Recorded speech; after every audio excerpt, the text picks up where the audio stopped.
The consultation was supposed to be just a routine checkup, but when the millionaire doctor tried to place the stethoscope on the chest of his shy patient, something made him pull back. She was trembling, and then, with the most fragile voice he had ever heard, she said, "I've never been touched by anyone, and not even by a doctor." In that moment, everything changed. Him, used to control. Her, made of silences and hidden traumas. What began with an unexpected diagnosis ended up revealing a truth he never imagined. But what happened when this doctor decided to cross the boundaries of his profession and truly get to know the woman behind the fear? Get ready for a story where the most powerful touch is not physical, but emotional.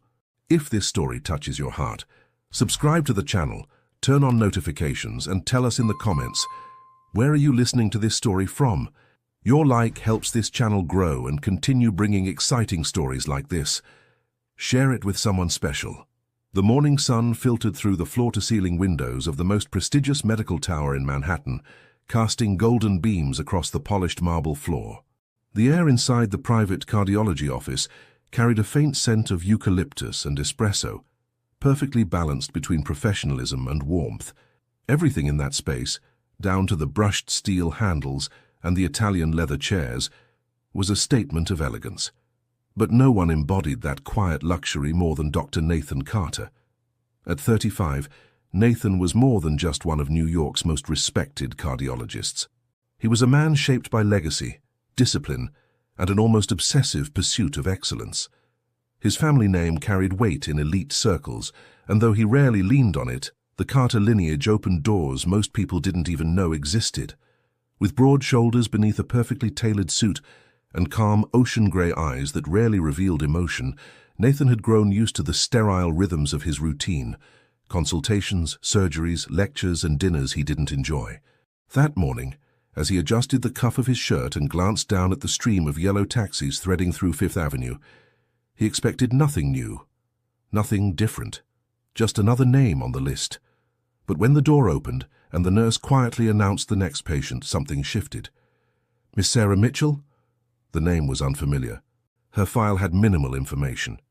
26 years old, referred by a small-town general practitioner in Springfield, complaints of palpitations, fatigue, and occasional dizziness. Nathan barely lifted his gaze until she stepped inside. She entered like someone trying not to be noticed. Small frame, pale complexion, a simple cardigan a size too big, and an old canvas tote pressed tightly against her chest. Her eyes were large and hesitant, the kind that looked like they belonged to someone who had spent a lifetime apologizing for taking up space.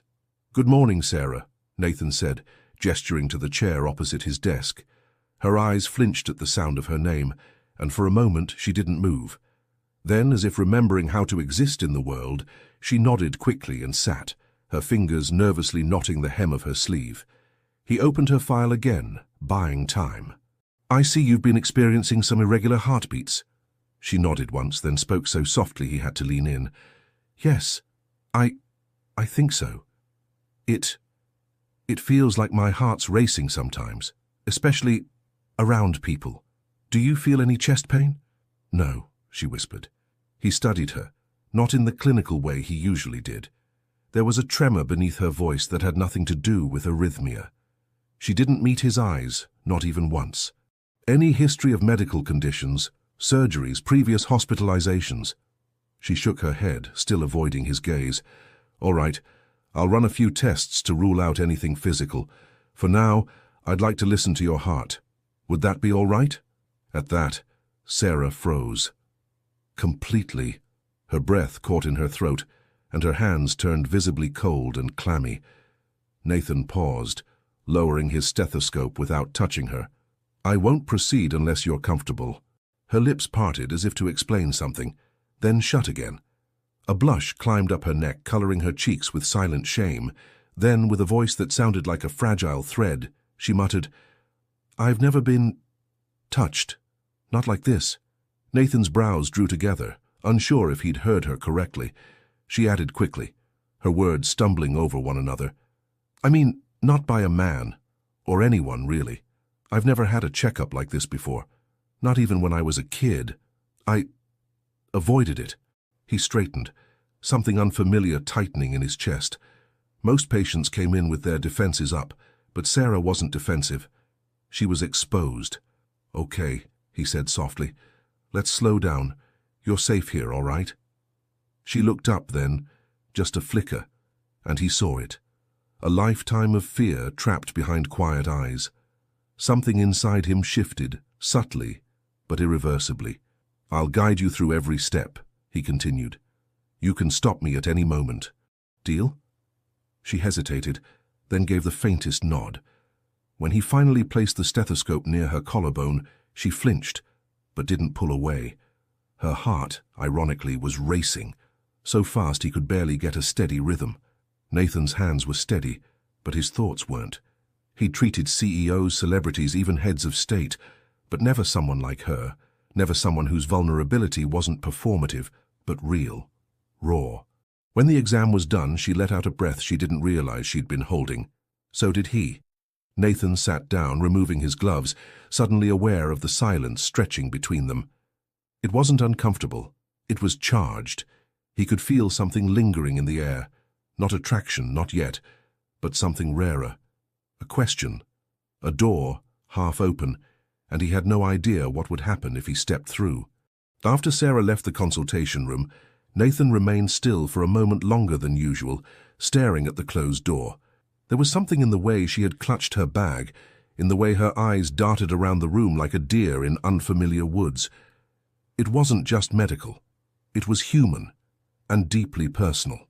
When she returned the next day, as scheduled, for her cardiac monitoring and initial tests, Nathan was waiting with a composed but attentive demeanor. He had arranged for the nurse to remain nearby, just in case Sarah felt uncomfortable again, but she came alone. On time, quiet as ever, with her cardigan sleeves pulled over her hands like a child clinging to a safety blanket. "Good to see you again, Sarah," he greeted gently, standing to shake her hand.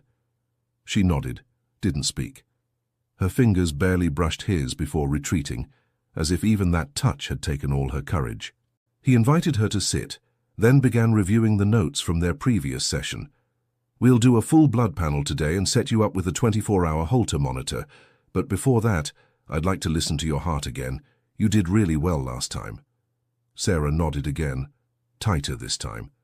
As he approached, her breathing quickened, not the shallow kind that came from mild nervousness. This was deeper. Her chest rose and fell too rapidly, and when he raised the stethoscope once more, her arms involuntarily crossed over her chest, shielding herself. "It's okay," Nathan said softly, lowering his hands again. "We don't have to rush." Sarah swallowed hard, and for the first time she tried to speak. I don't know why this is so hard." Nathan crouched slightly, bringing himself to her eye level but maintaining a safe distance. "Because somewhere along the way, someone taught you that being touched meant being in danger." Her eyes widened. "I've worked with trauma patients before," he continued gently. "You're not broken, but your body remembers things, even when your mind tries to stay quiet about them." "I've never been hurt," she said quickly, as if needing to clear herself of suspicion. "Not like that." "I believe you," he answered immediately. "But trauma doesn't always look like what we see in movies. It can be years of silence, neglect, isolation, or even just never being shown that the world can be safe." Her lips trembled. A part of her wanted to run, but another part, a quieter, braver part, wanted to stay, to understand why her heart reacted like this, why being in the same room as a kind man made her pulse explode. Nathan waited, gave her space, then reached into a drawer and pulled out a small mirror. "Here," he said, handing it to her. She looked at him, confused. "Watch your own face," he said gently. "Just for a moment, while I place the stethoscope. That way you'll see that you're okay, that no one's hurting you." Tentatively, she took the mirror. Her hands shook as she held it, and when Nathan finally placed the stethoscope again, slowly, respectfully, she watched herself breathe through the fear. Her reflection didn't show panic. It showed a girl trying. He could hear her heartbeat loud and clear. Too fast, but not irregular. "You're healthy," he said finally. "But there's more going on here than just your heart." Sarah lowered the mirror. Her eyes were glassy now, "I thought I was dying," she whispered. "When it started happening, my chest felt tight. I couldn't breathe. I thought maybe something was wrong inside me." "There is," Nathan said carefully, "but not in the way you think." He sat down again and began to explain the results of her physical evaluation, the blood work that was already back, and why her heart was reacting more to her emotions than to any underlying condition. "It's called social anxiety," he explained. "Severe in your case, but not uncommon and very treatable." Sarah looked at him like he had just handed her a map in the middle of a storm. "You mean I'm not crazy?" "Not even close," he said with a soft smile. "You're human and overwhelmed. That's not weakness, Sarah, that's a signal. Your body's asking for help." Her shoulders dropped slightly, and for the first time she exhaled without trembling. "Thank you," she murmured, still avoiding eye contact, but less guarded now. Nathan handed her a referral for further exams, but he also scribbled a name on a separate card. "This is a colleague of mine, a psychologist I trust. If you ever feel ready, she works remotely too. You can start small." Sarah stared at the card as though it were written in another language. "I don't know if I can talk to someone," she admitted. "You already are," Nathan replied, standing to see her out, "and you're doing better than you think." As she turned to leave, her tote bag slung over her shoulder, Nathan found himself watching the door close again. Only this time, not with detachment. There was something about her, not just the vulnerability, but the strength it took to show up anyway. And for reasons he couldn't explain, her silence lingered in his mind longer than any case he'd handled this year. It wasn't until Sarah returned to the clinic a week later, this time for a follow-up after her Holter test, that Nathan realized how much he had been thinking about her. More than just a passing patient, more than a clinical curiosity. Her presence, quiet, yet undeniably heavy, had rooted itself somewhere beneath his skin. He wasn't sure what that meant. Not yet. But he knew he didn't want her to fade back into the silence she seemed to live in. She arrived early, sat still in the waiting room, hands folded neatly in her lap, eyes fixed on the tiled floor. No phone, no distractions, just her and the loud hum of the world she didn't know how to belong to. When the nurse called her in, Nathan met her with a small nod and a warmer smile than usual. "Hi, Sarah." She returned the nod, but didn't smile. Inside his office, she sat in the same chair, posture slightly less tense than before, but only slightly. He reviewed her results first. "Your Holter was clean, no arrhythmias. Your heart's perfectly healthy." Sarah blinked, then looked down. "You sound disappointed," he observed. "No," she said softly. "I just thought maybe if something was wrong, there'd be a reason I feel like this all the time." Nathan leaned back, curious. "Like what?" Sarah hesitated, then began speaking in fragments, sentences with frayed edges. "I get dizzy sometimes, around people. My hands sweat, and I can't speak properly. I avoid grocery stores, crowds. I've never been on a plane or a train. I walk almost everywhere unless I'm with my neighbor. I don't do well outside." She looked up then, her eyes filled with something raw. "I've been like this for years." Nathan waited. Let her speak at her own pace. "My parents died in a car crash when I was 14, she said, voice suddenly flat. "After that I moved in with my grandmother, Margaret. She lives in Springfield, a small town. Not much happens there. People notice when you're different." He listened without interrupting. Every detail was a thread. "I didn't go to college. I finished school at home, online. I take care of my grandmother now. She's all I have." "What about friends?" Nathan asked gently. Sarah gave a small, broken laugh. "I don't think I ever really had one. Not a real one. People at school said I was weird, too quiet, too jumpy. I always felt like I didn't belong." Nathan's throat tightened at the quiet certainty in her tone. "I work from home," she continued. "I embroider tablecloths for a small shop in town. I make enough to help with groceries and medicine for my grandma. And that's my life." Her voice trailed off. There was no bitterness in it, just fact. As if she'd accepted a half-life as her only option. "You don't leave Springfield often?" he asked. She shook her head. This is the first time I've been to the city. I took a bus. I almost didn't come. I had a panic attack at the terminal, slept at the station because I couldn't bring myself to ask anyone for help. Nathan froze. You slept at the terminal? Sarah nodded, as if it were normal. Sarah.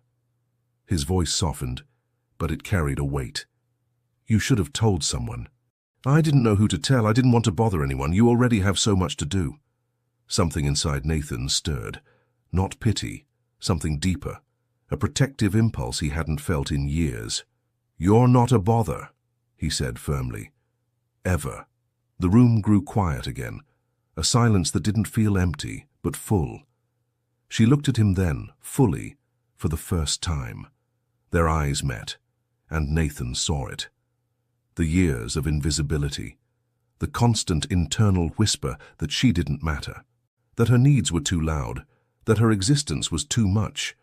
He leaned forward, rested his elbows on the desk.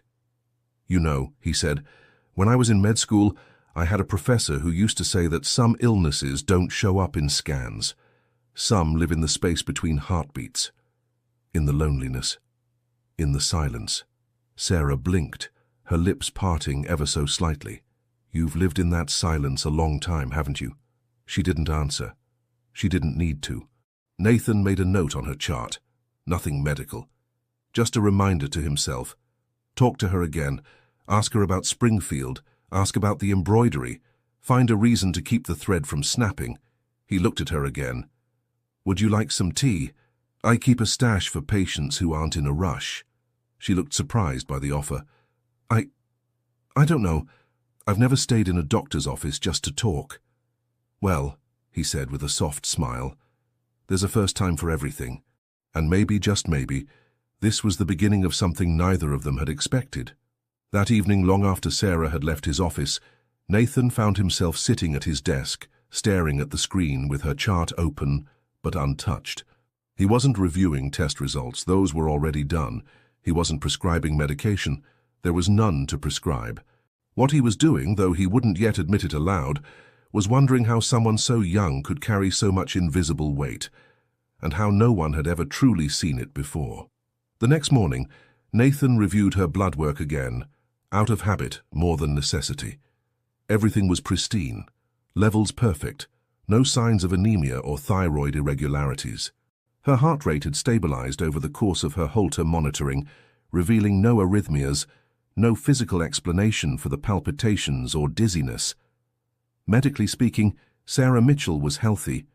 Emotionally, she was unraveling. He sat back, exhaled through his nose and clicked the pen in his hand twice before standing. That invisible ache inside her, that quiet war, wasn't something he could diagnose with instruments. It required something far less precise and infinitely more complex. Presence, empathy, time. When Sarah returned later that week for the follow-up appointment, she looked a little less like a ghost and a little more like a question mark, unsure, searching, but present. And that mattered. He offered a smile. How have you been feeling since we last spoke? She shrugged, eyes glued to the floor.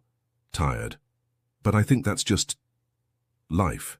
Nathan gestured for her to sit and opened his notebook instead of the medical file. Sarah, I want to talk to you today not as a doctor, but as someone who sees you, really sees you. She stiffened slightly, but didn't pull away. I reviewed all your tests. Physically, you're doing well. Your heart is strong. But based on everything you've told me, the panic attacks, the avoidance, the exhaustion, what you're experiencing is not physical. It's emotional, and it's very real. She looked up at him cautiously. I believe you're living with severe social anxiety, he said gently. It's not something you caused, and it's not a flaw, but it affects the way you move through the world. Sarah's throat tightened. Is that like a mental illness? Nathan shook his head. It's a condition, one that many people deal with, and like any condition, it can be managed, even healed, with support, tools, and time. She stared at her hands. But I'm not like other people, she whispered. I can't even sit in a room with strangers without feeling like I'm disappearing. That's not your fault, he said firmly. You adapted to survive. You made your world smaller, so it wouldn't hurt so much. She looked up at him again, something fragile breaking open behind her eyes. I thought maybe I had something wrong in my chest, she murmured.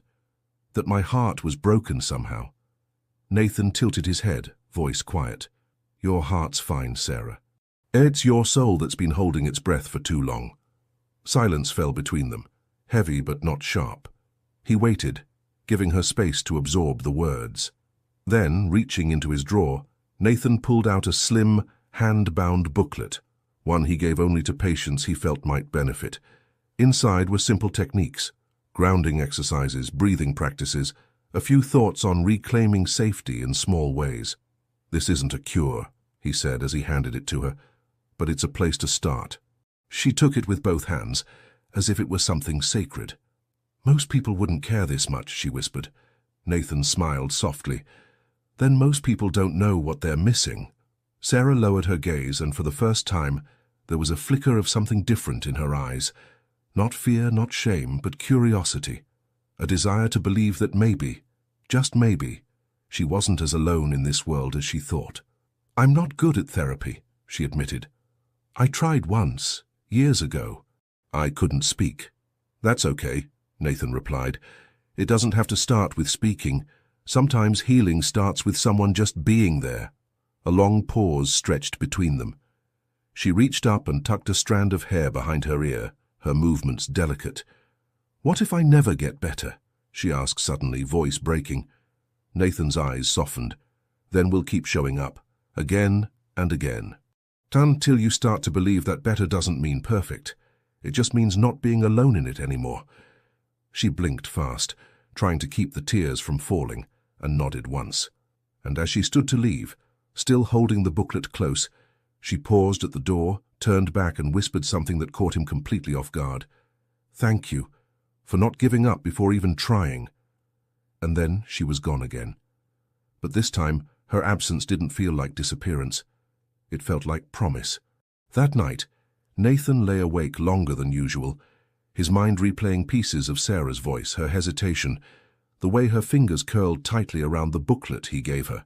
He had seen thousands of patients in his career, some grateful, some indifferent, but none had lingered in his thoughts like she did.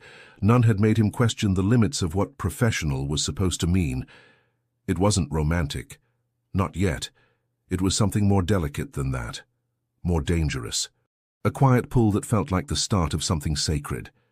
He had seen resilience before, but Sarah's resilience was different. It wasn't loud. It wasn't rebellious. It was made of soft silences and small steps, of waking up every day to a life that barely noticed her, and still choosing to live it with dignity.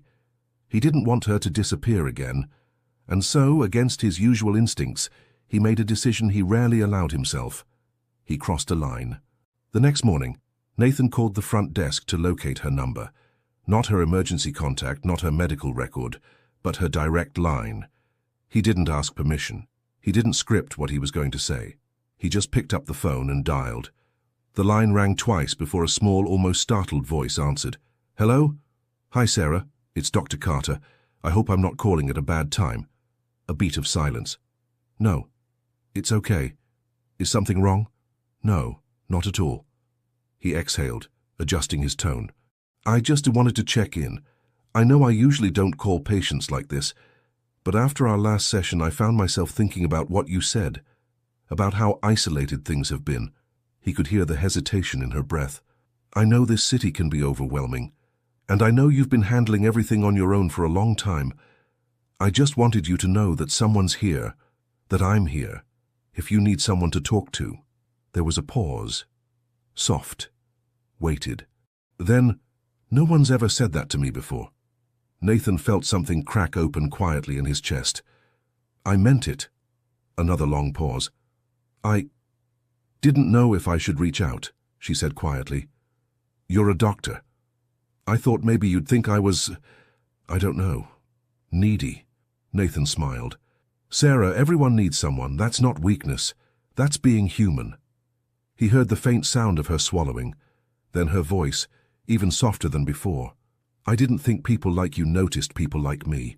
His throat tightened. People like me don't forget people like you.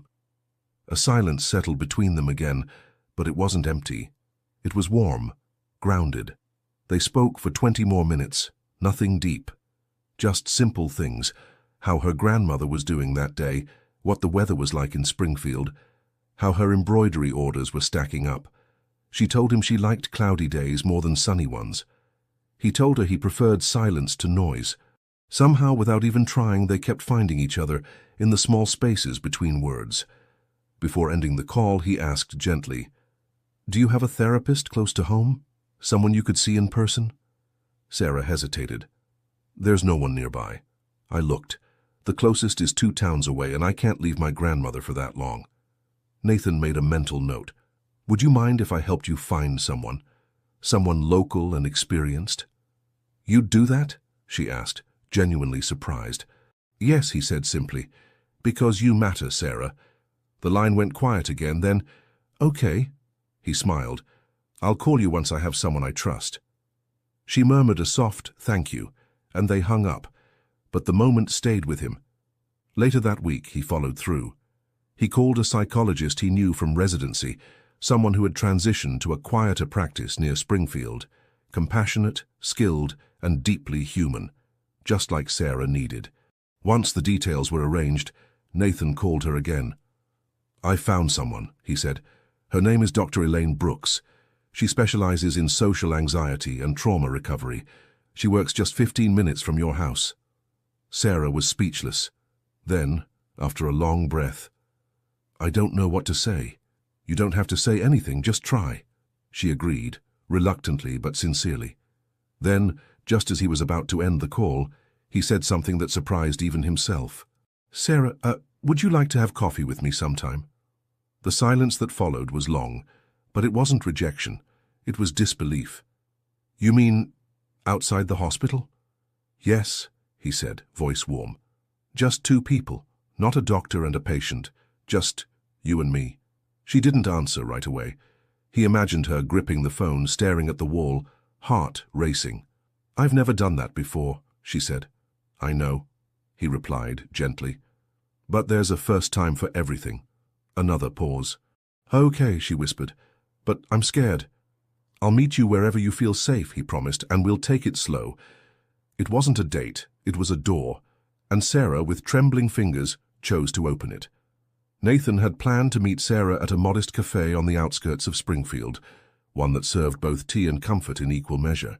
It wasn't a chain, but a quiet little place with wooden shelves full of donated books, ceramic mugs that didn't match, and windows that let the sun pour in like honey. It felt like the kind of space where nothing needed to be perfect, only sincere. He arrived a few minutes early just to make sure the place wasn't crowded.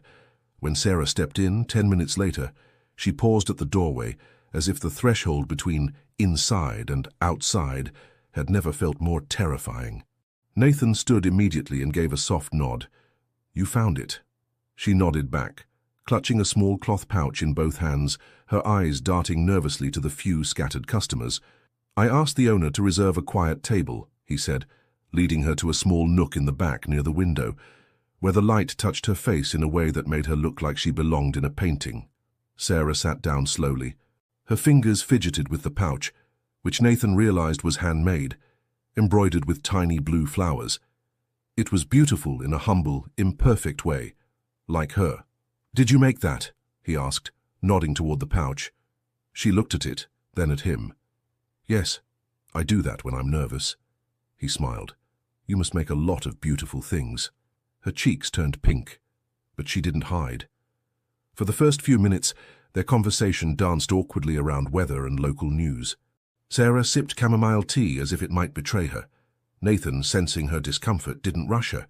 Instead, he asked about the birds on the windowsill, sparrows, and that small gesture opened something in her. "I like birds," she said softly. "They're simple. They just are. They don't overthink where to land or who's watching." Nathan leaned in, listening more with his silence than with his words. "Back home, there's a fig tree near our kitchen window. Every morning robins come and peck at the fruit. I've started naming them." "Do they have personalities?" She smiled. "One of them's bold, steals the biggest pieces. The others wait their turn." It was a small moment, but something shifted. Her voice was steady now. Gentle, yes, but not trembling. Nathan saw a version of her that hadn't had the chance to exist in the world. Curious, observant, full of wonder. "I don't talk like this with anyone," she admitted after a while. "I'm glad you're talking like this with me," Nathan replied. Her eyes searched his face, not for attraction, not yet, but for safety, for proof that his kindness wasn't a temporary performance. "Can I ask you something?" she said suddenly. "Of course. Do you think there's something wrong with me?" The question hit him like a slow-moving wave. He put his cup down and answered without hesitation. "No. I think the world hasn't known how to handle someone like you. And instead of adjusting to meet you, it tried to convince you that you're the one who doesn't fit." Her lips parted slightly, eyes glossed with emotion. "You're not broken, Sarah. You're just unprotected. And too many people confuse those two things." No one had ever said that to her. Not her teachers, not the neighbors, not the quiet whispers of Springfield's small-town judgment. She stared out the window for a moment, blinking quickly. "I used to wish I could disappear," she said softly. "But now I think I just wanted someone to see me. Really see me." "I see you," Nathan said. She looked back at him, and for the first time didn't look away. For the next hour, they talked about things that didn't usually come up in conversations between strangers. The book she read at night, her fear of speaking in public, the one time she tried to attend a local town fair but left before entering because the crowd felt too big. She told him about her grandmother's old stories, the way she learned to embroider watching YouTube videos, and how she sometimes imagined owning a small fabric shop filled with soft colors and even softer people. And at the end of it all, Nathan asked carefully, "Would you like to do this again?" Sarah looked at her empty teacup. "I think I would." He smiled. "Same place next Saturday?" She nodded. A quiet, gentle yes. And as she stood to leave, she paused again. Her fingers hesitated near her chest, where a tiny silver chain peeked out from under her sweater. "Thank you for listening," she said. "No one ever waits long enough for me to speak." Nathan's reply was simple. "I'd wait as long as it takes." As she walked away, he didn't see a girl who was broken. He saw a woman quietly learning to unfold. And he wondered, what would it feel like to be the first person she ever allowed to hold all that she kept hidden? The following week, Nathan found himself checking his watch more than usual. It wasn't the kind of restlessness that came from stress or boredom. It was anticipation. And he hated admitting that even to himself. He had told Sarah they could meet again that Saturday. But when Saturday came and passed without a message, a call, or even a quiet confirmation, something inside him twisted. She wasn't the type to ignore someone. If she hadn't shown up, it meant something had happened. On Sunday afternoon, against his usual caution and the rules of emotional distance he was once so strict about, he texted her. "Hi, Sarah. I just wanted to check in. Hope everything's okay. No pressure. Just thinking of you." The message stayed unread for 5 hours. Then finally 3 dots appeared. Disappeared. Appeared again. "I'm sorry I didn't come. My grandmother had a fall. She's okay now, but I've been scared. I didn't know if you'd want to hear from me." Nathan responded instantly. "Of course I want to hear from you. I'm just glad she's okay. Do you need anything?" "No, just thank you." That night, he couldn't stop thinking about how fast Sarah had pulled away. One small disruption, and she had assumed he would no longer care. It wasn't just her insecurity, it was the way her world had taught her not to expect anyone to stay. The next morning he made another unorthodox decision. He called her. "Hi," she said, her voice small and tired. "Hey, I wanted to ask you something," he said. "Okay. Would it be all right if I visited you in Springfield sometime, just maybe to take a walk? Or talk in person again?" He could almost hear her blinking through the phone. "You'd come here?" "If you're comfortable." There was a pause. "I don't have anywhere fancy to take you, just there's a small bookstore cafe near the square. They know me there. Sometimes I go just to look at the covers." He smiled. "Then that's where I'd like to meet you." They made a plan for the coming weekend. When he arrived in Springfield on Saturday, the first thing Nathan noticed was how still the town felt. Compared to the chaos of New York, This place was quiet, like a paused memory. The cafe Sarah had mentioned was small, as promised.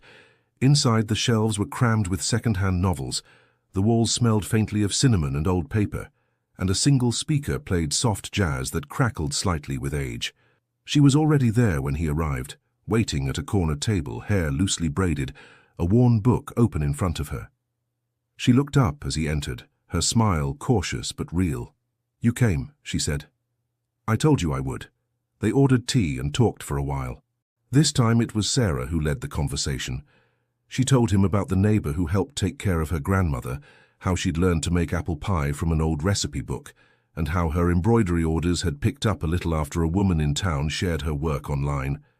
"I've even been thinking," she added, eyes lighting for a brief second, "maybe I could sell my designs in a tiny booth at the farmer's market.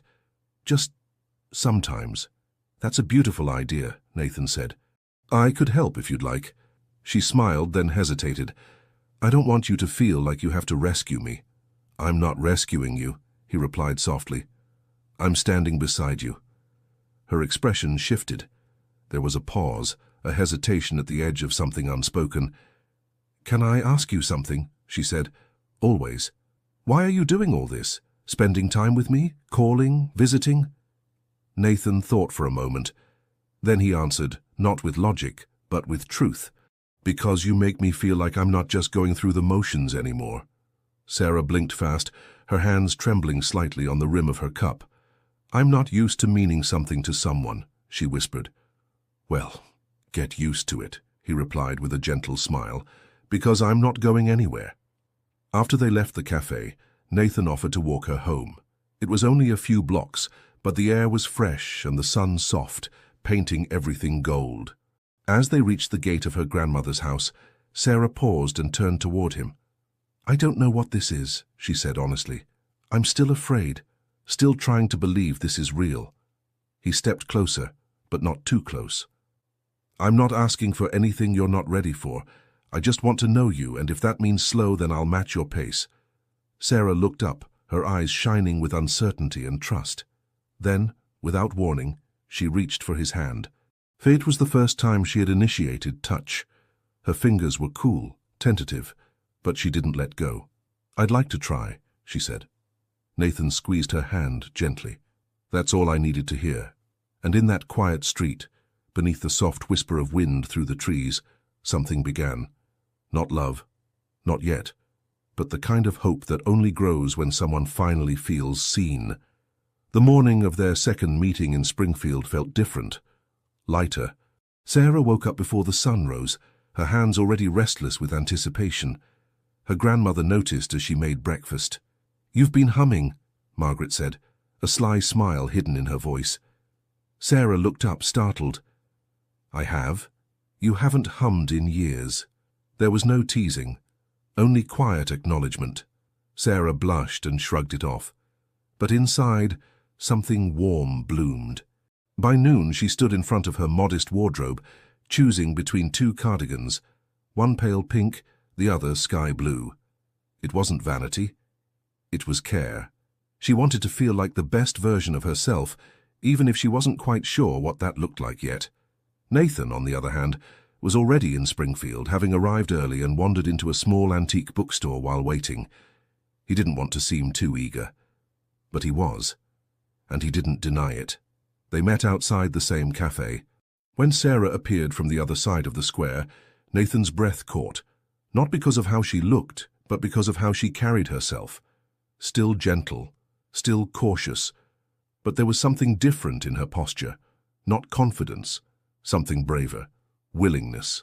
"Hi," she said, smiling nervously. "Hi," he replied. "You look—" He hesitated. "Like yourself, and that's perfect." She laughed softly, lowering her gaze. They stepped inside, chose a table near the window again, and this time Sarah didn't sit with her back to the room. She sat where the light could touch her fully. Her eyes explored the menu, while her fingers twitched restlessly against her teacup. "Would you like to try something new today?" Nathan asked. "I think so." "How adventurous." She giggled, almost childlike. "One step at a time." They ordered together, lavender tea for her, black coffee for him, and 2 slices of warm cinnamon cake. As they ate, the conversation grew more relaxed, more spontaneous. Sarah asked about his childhood, and Nathan confessed he was a serious kid who rarely broke the rules. "I can see that," she teased gently. "I've been told I was born wearing a tie." She laughed, loudly this time, and for a moment even she was surprised by the sound. Sarah spoke of her love for classical literature, Bronte, Austen, Hardy, and how she often imagined entire stories in her head, but never wrote them down. "You should," Nathan said. "I'm afraid they won't be good enough." "Good enough for whom?" She looked down. "For anyone." Nathan leaned closer. "If it's honest, it's already enough. For you, and that's what matters." The conversation shifted, but his words stayed with her like a low melody. After finishing their drinks, they walked through the park nearby. It wasn't grand, just a trail of trees, benches, and a pond with 2 swan boats tethered to the dock. Sarah paused beside the water. "I used to come here as a kid with my parents. We had picnics." Nathan watched her carefully. "Do you come here now?" "No, I stopped after they died. I didn't want to remember." He didn't press. Instead, he followed her lead. To his surprise, she turned to him and pointed toward the swan boats. "Would you go with me?" He blinked. "Are you sure?" She nodded. "I want to remember something good here." They boarded the pedal boat, Sarah gripping the handles tightly as the vessel rocked slightly. Nathan sat beside her, close enough to offer stability but far enough to respect her space. As they drifted, Sarah relaxed little by little, the wind tousling her hair, her shoulders softening. "I've never done anything like this with someone," she said. "Not like this." "Like what?" "Like I'm allowed to be scared and still be here." Nathan's voice was quiet. "You are allowed. Always." She looked at him then, truly looked. Her heart raced. She could feel the beat in her ears, not from panic this time, but from something tender and terrifying. "I'm afraid I'll disappoint you," she confessed, "that I won't be enough." He turned his body slightly toward her. "Sarah, I'm not here for who I think you should be. I'm here for who you are." Her eyes brimmed, not with sadness, but with a sense of being disarmed. And in the stillness of the lake, in that fragile moment when nothing moved but their breath, Sarah whispered something barely audible. "I've never been kissed." Nathan didn't flinch.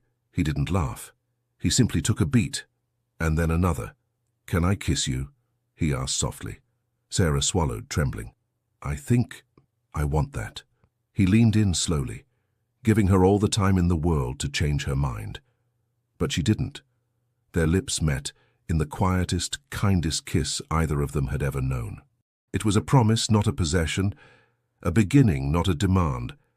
When they pulled apart, her eyes didn't lower this time, and Nathan, for the first time in years, felt something he hadn't allowed himself to feel in a long, long time. Wonder. The week after their kiss on the lake, everything felt different. Sarah walked through her days with a new kind of silence. Not the heavy, isolating one that used to wrap around her like a cloak, but something gentler. Like her thoughts were no longer weapons, but pages of a book slowly being written. For the first time in years, she caught herself smiling without reason. The robins outside the kitchen window chirped the same way they always had, but now their sound felt like music. Her world hadn't changed, but her inner landscape had begun to thaw. Nathan, too, felt the shift. At work, he found himself distracted in the best way. He stared at his phone between appointments, wondering if he should call her or give her space. He didn't want to overwhelm her, not after how gently their connection had begun to unfold. But just knowing she was out there, choosing to be braver each day, made his own life feel fuller, less mechanical. On Thursday afternoon, Sarah called him. "I don't want to be a burden," she said immediately. "You're not," he replied, with the certainty of someone who had waited for the call all week. "What's on your mind?" There was a pause. Then she exhaled slowly. "I've been thinking about the kiss." Nathan's heartbeat quickened, but he kept his voice calm. "Me too." Another pause. "I didn't expect it to feel so safe." Her voice trembled slightly. I thought I'd panic, that it would feel like too much, but it didn't. It felt like I could finally breathe. Nathan let those words sink in, deeply moved. Sarah, that means more to me than you know. I've never told anyone this, she continued, but I used to believe intimacy was something I wasn't made for, like I wasn't built for closeness. But now, I wonder if maybe I just never felt safe enough to try. There was a silence between them, long and sacred. Then Nathan asked gently, would it help if I came by this weekend, just to see you? No plans, no pressure. Yes, she said. I'd like that. On Saturday afternoon, Nathan drove to Springfield. The weather was soft, the kind of mild breeze and golden sky that seemed to bless whatever lay beneath it. When he arrived at Sarah's house, he saw her waiting on the porch, wearing a long knitted sweater and holding 2 mugs. I made hot chocolate, she said, with a smile that shook ever so slightly. They sat on the porch steps together, sipping slowly, not saying much at first. Sometimes presence was enough. But eventually, as the sky turned a deeper orange, Sarah spoke. My grandmother's away this weekend, visiting a cousin. She insisted I stay home and rest. Nathan nodded. You deserve rest. She looked at him. Her eyes were calm, but there was something shimmering just beneath the surface. An invitation, a decision. Would you stay for dinner? She asked. I'd love to. Inside, her home was small but filled with warmth. Crocheted blankets draped over armchairs, framed embroidery on the walls, a faint smell of cinnamon and rosemary lingering in the air. Sarah moved slowly, like every movement was being measured, not out of hesitation but intention. Over dinner they talked about small things, books, dreams. Nathan shared about his late mother, and Sarah listened with a kind of reverence he hadn't known he needed. Later, as they sat together on the couch, a silence fell between them. But this time it was full of tension.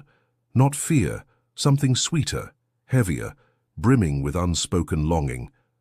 I don't know how this works, she whispered. Any of it, but I want to try. Nathan reached for her hand, threading his fingers through hers. Then we'll try together. Her breath caught. She stood up slowly, then looked back at him. Will you come with me? He followed her into her room, heart pounding. Inside, the air felt sacred. Sarah lit a small lavender candle on the nightstand, then sat on the edge of the bed, looking at him with equal parts fear and trust. I'm not ready for everything, she said, but I want to know what closeness feels like, not just physically, but emotionally. Nathan stepped closer. We go at your pace, every step of the way. She reached for him first. Their embrace was slow, hesitant at first, then deeper. The weight of her head against his shoulder, the softness of his hand cradling hers. There was no urgency, no rush. Later, as they lay side by side, fully clothed, hearts aligned more than bodies, Sarah turned to him and said something she had never said to anyone. I think I love you. Nathan looked at her, eyes misted. I know I love you, he whispered. She didn't cry. Not this time. Because for the first time in her life, she felt chosen. Sunday morning arrived with a quiet reverence. The first rays of sunlight peeked through the linen curtains of Sarah's room, bathing everything in a soft, golden glow. Nathan woke up first, careful not to move too quickly, not to disturb the peace that seemed to hang in the air like a blessing. Sarah slept with one arm draped over his chest, her breath warm and steady. Her hair, slightly tousled, brushed against his jawline. And for a long moment Nathan simply watched her, not as a doctor, not even as a man in love, but as someone utterly in awe of the delicate strength resting beside him. He'd known intimacy in many forms before, fleeting, transactional, often wrapped in layers of performance. But this was different. What they'd shared the night before wasn't physical in the way most would expect. It was emotional, sacred, a surrender of walls instead of clothes. When Sarah stirred, she blinked up at him, confusion fading quickly into something gentler, something she wasn't used to yet. Comfort. Morning, he whispered. She smiled sleepily. You're still here. I told you I would be. They shared breakfast at the small kitchen table. Nathan offered to help, but Sarah insisted on preparing everything, Toast with homemade fig jam, scrambled eggs, and slices of fresh apple sprinkled with cinnamon. It was simple, yet it felt ceremonial. As they cleared the dishes, a knock on the front door startled them both. Sarah froze. "It's too early for visitors," she murmured. When she opened the door, her breath caught in her throat. "Grandma?" Margaret stood there with a travel bag in one hand and a sharp gaze in the other. "I took the early train. Didn't like the food where I was," she said flatly, stepping past Sarah and into the house. Sarah followed, heart pounding. Nathan stood up in the living room, uncertain of what to do with his hands. He offered a polite nod. "Good morning, ma'am. I'm Nathan." Margaret turned slowly toward him, sizing him up with eyes that had seen too much and forgiven too little. "I know who you are," she said. Sarah moved quickly. "Grandma, I invited him. Please don't be upset." Margaret turned to her granddaughter, then glanced back at Nathan. "You're the doctor, aren't you? The one from New York?" "Yes, ma'am. I'm a cardiologist." She muttered. "But it's not her heart you've been fixing, is it?" Nathan didn't flinch. "No, ma'am. It's her spirit. And I'm not fixing it. I'm just being here." For a long moment, no one spoke. Then Margaret stepped closer to Sarah and placed a hand on her cheek. "You look different," she said softly. "Softer. Lighter." Sarah's throat tightened. "Is that bad?"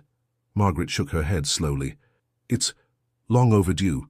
Then she turned back to Nathan, her voice steady. "She's all I have left. If you hurt her, I'll know, and I'll find you." Nathan nodded with deep sincerity. "You don't need to worry. I'm not here to take her away. I'm here to walk beside her, wherever she chooses to go." Margaret studied him a moment longer, then finally, her shoulders relaxed. "Well then," she said, "I suppose you'd better stay for lunch." That afternoon, the three of them sat around the same table, sharing food, laughter, and stories.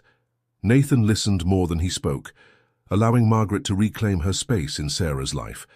And Sarah, sitting between them, felt something she hadn't felt since childhood. Family. Later, as Margaret napped on the porch swing, Sarah and Nathan wandered into the garden behind the house. The fig tree stood tall near the back fence, its leaves rustling in the breeze.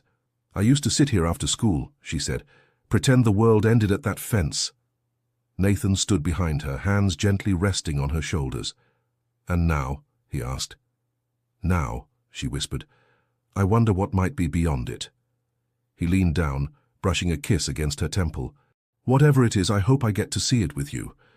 She turned to face him, her voice filled with quiet certainty. "You already are." Their bond, once tentative, now pulsed with something steady. Not fast, not dramatic, just deeply real. And as the sun dipped behind the hills of Springfield, neither of them said the words out loud. But both of them knew. This was no longer a beginning. It was becoming something lasting. The following weekend, Sarah did something she never imagined herself capable of. She invited Nathan to stay the night, not by accident, not out of circumstance, but by choice. It wasn't impulsive. It was a quiet, thoughtful decision made after several long walks through the garden, after hours spent writing down her thoughts in a worn notebook she'd never shown anyone. It was about trust, about surrendering the last, most delicate wall she had kept between them. Nathan arrived just after sunset, carrying a small overnight bag and a bouquet of dried lavender, not because he thought she expected flowers, but because he remembered her once saying the scent made her feel calm. That was Nathan's way, never too much, never too fast, but always intentional. Inside the house was warm, lit by the soft glow of vintage lamps and the flicker of a single candle on the kitchen table. Sarah had cooked a simple dinner, roasted vegetables, warm bread, and tea. She wasn't trying to impress. She was trying to create safety. "I'm nervous," she admitted, handing him a plate. Nathan took it gently. "So am I." That made her smile. After dinner, they sat on the couch for hours, not speaking much, just letting the silence stretch between them like a thread woven from patience and possibility. Eventually, Sarah stood. "My room is ready, if you'd like to. Come in." Nathan stood too. "Only if you're sure." She nodded. "I want this. Not just the moment, but what it means." Inside her bedroom, the air was laced with lavender and quiet. The bed was neatly made, a soft cream quilt stretched over it. Everything felt sacred, like a chapel built not of stone, but of vulnerability. Sarah sat at the edge of the bed, her fingers tangled in her lap. "I've never done this before," she said softly, "not just physically, but emotionally. Letting someone see me." Nathan knelt before her, gently removing her shoes as if honoring a ritual. "You don't have to perform," he said. "Not for me. Not ever." Her eyes filled with tears. "I spent so many years thinking I'd never be enough, that if someone ever got this close, they'd realize how empty I really am." He lifted his gaze, eyes steady. "Sarah, you're full of life. You just never had a place to pour it." She reached for his hand. "What if I mess up? What if I get scared halfway through?" "Then we stop. We breathe. We stay in whatever place feels safe. There's no destination tonight, just us." It wasn't about undressing. It was about unfolding. They lay down side by side, fully clothed at first, hands exploring in slow circles, fingers tracing shoulders, collarbones, jawlines. Sarah's breath hitched each time she felt something new, the roughness of his palm, the warmth of his skin, the steadiness of his heartbeat. And when she was ready, truly ready, she whispered one word that meant everything. Yes. What followed wasn't perfect. It wasn't choreographed, but it was real. There were moments when Sarah pulled back and cried without knowing why. Moments when Nathan simply held her, whispering that she was doing beautifully. Moments when they laughed at the awkwardness, when their hands tangled or their foreheads bumped. But none of that broke the magic.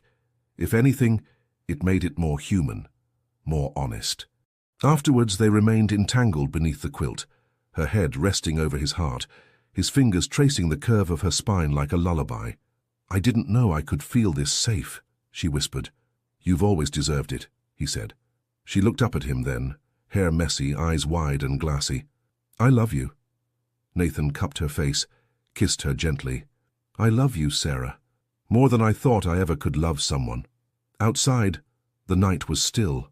Inside, two hearts, once strangers, now beat to the same rhythm, slow, steady, sacred. In the weeks that followed, something remarkable began to take root in Sarah's life. It wasn't dramatic. It didn't happen all at once. It was quiet, like the slow shift of seasons. But it was undeniable. She began waking up with purpose, not urgency, not fear, purpose. Her embroidery work, once a way to hide from the world, became a bridge to it. Orders picked up after a small online store featured her delicate, hand-stitched designs. Local women started asking for lessons, and for the first time, Sarah didn't say no. Instead, she said, "Maybe." Nathan continued his visits to Springfield every weekend, trading his marble floors and high-rise office for the worn wood of Sarah's porch and the creaky gate that squealed like it was laughing. He started to leave a toothbrush in her bathroom. She started to keep his favorite coffee stocked in her pantry. Neither of them said it, but both of them knew their lives were no longer separate chapters. They were the same story now. Every night, they spoke on the phone before bed, sometimes for hours, sometimes just long enough to say, "I'm still here." And that was enough. One afternoon, Nathan arrived in Springfield with a surprise. "I have something for you," he said, reaching into his coat pocket. Sarah, brushing flour off her hands from baking, tilted her head. "What is it?" He handed her a small folded sketch.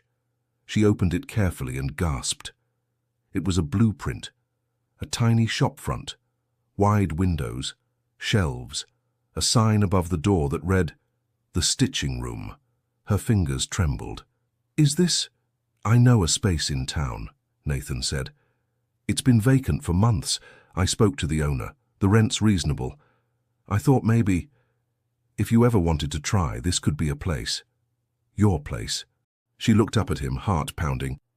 "I can't afford—" "You're not a charity project, Sarah," he interrupted softly. "I'm not giving this to you. I'm investing in something I believe in someone I believe in." She clutched the paper to her chest. "I don't know what to say. Just say you'll think about it." She did more than think. Over the next few days, she visited the space, walked its empty floors, imagined the tables, the soft music, the women who would come to stitch not just fabric but pieces of themselves back together, and eventually she said yes. With Nathan's help, they painted the walls a pale lavender.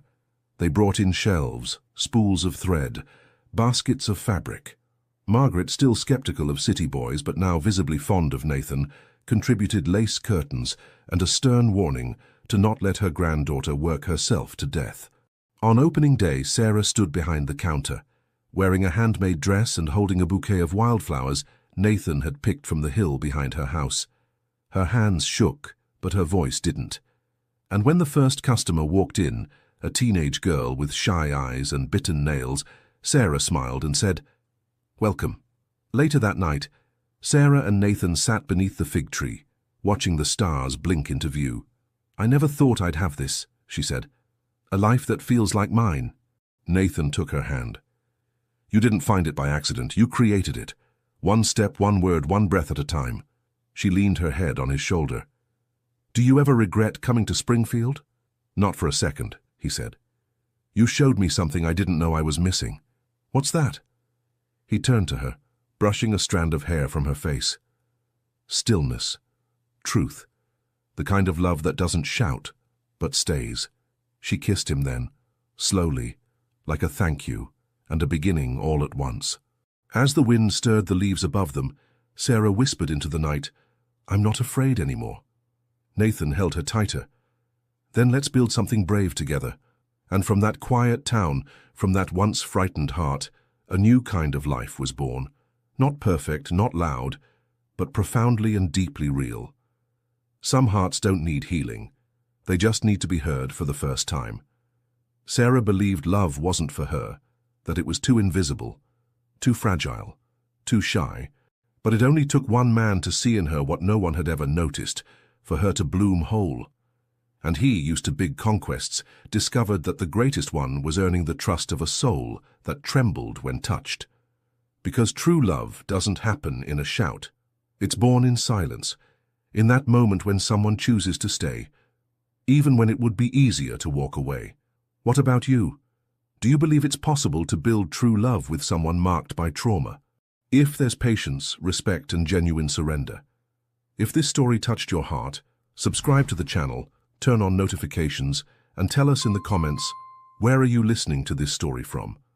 Your like helps this channel grow and continue bringing emotional stories like this. Share it with someone special.